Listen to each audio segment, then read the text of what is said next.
ತಮಿಳುನಾಡಿಗೆ ನೀರು ಬಿಡುವ ವಿಚಾರದ ಬಗ್ಗೆ ಕರವೇ ನಾರಾಯಣಗೌಡ್ರನ್ನ ನಮ್ಮ ಪ್ರತಿನಿಧಿ ಮಾತಾಡಿಸಿದ್ದಾರೆ. ಆಗ ಏನ್ ಹೇಳಿದ್ದಾರೆ ಅವರು ನೋಡೋಣ ಬನ್ನಿ.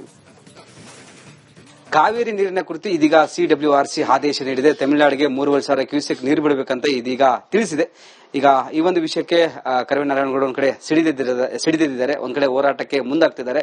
ನಮ್ಮ ಜೊತೆಗೆ ಕರವೇ ನಾರಾಯಣಗೌಡ ಅವರೇ ಮಾತಾಡಿಸ್ತೀನಿ. ಸರ್, ಮೊದಲೇ ಮಳೆ ಇಲ್ಲ, ಬರಗಾಲ, ಈಗ ಘೋಷಣೆ ಒಂದು ಬಾಕಿ ಇದೆ. ಒಂದ್ ಕಡೆ ಡ್ಯಾಮ್ ಅಲ್ಲಿ ನೀರಿಲ್ಲ, ಮತ್ತೀಗ ತಮಿಳುನಾಡಿಗೆ ಈಗ 3,500 ಕ್ಯೂಸೆಕ್ ನೀರು ಬಿಡಬೇಕು ಅಂತ ಒಂದು ಸಿಡಬ್ಲ್ಯೂಆರ್ಸಿ ಒಂದ್ ಕಡೆ ಆದೇಶ ನೀಡಿದೆ. ಏನ್ ಹೇಳ್ತೀರಿ ಸರ್ ಅಂತ? ಬಹುಶಃ ಪ್ರತಿ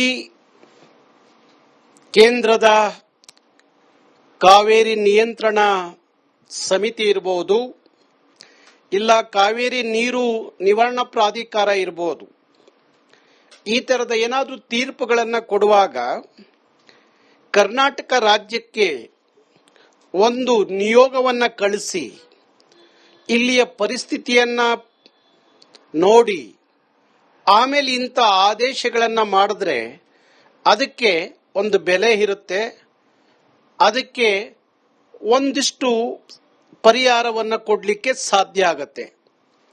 ಈಗ ಸಿಡಬ್ಲ್ಯೂಆರ್ಸಿ ದಿನಕ್ಕೆ 3,500 ಕ್ಯೂಸೆಕ್ ನೀರನ್ನ ಪ್ರತಿದಿನ 15 ದಿವಸ ಬಿಡಬೇಕು ಅಂತ ಆದೇಶ ಮಾಡಿದ್ರೆ ಸುಮಾರು 4.5 TMC ನೀರು.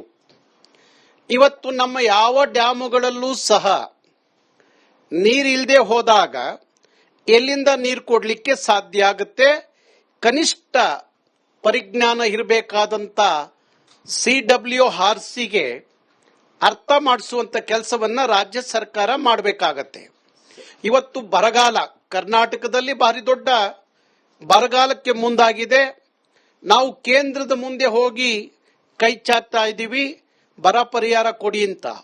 ಈಗಿರೋ ಸಂದರ್ಭದಲ್ಲಿ ನಮ್ಮ ಹತ್ರ ನೀರಿದ್ರೆ ನಾವೇ ಬಿಡ್ತೀವಿ.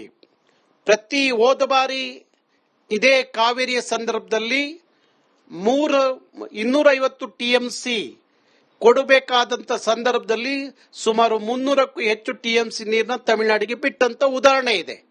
ಆದ್ರೆ ಈಗ ಆ ಪರಿಸ್ಥಿತಿ ಇಲ್ಲ.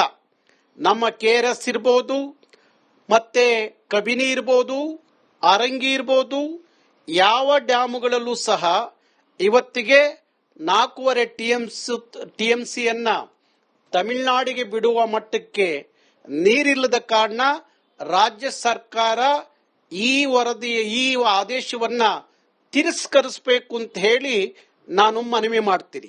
ಸರ್, ಇದಿಷ್ಟು ಕರವೇ ನಾರಾಯಣಗೌಡ ಅವರ ಮಾತಾಗಿತ್ತು. ಕ್ಯಾಮರಾ ಪರ್ಸನ್ ಮಂಜು ಜೊತೆ ವೀರೇಶ್, ರಿಪಬ್ಲಿಕ್ ಕನ್ನಡ, ಬೆಂಗಳೂರು.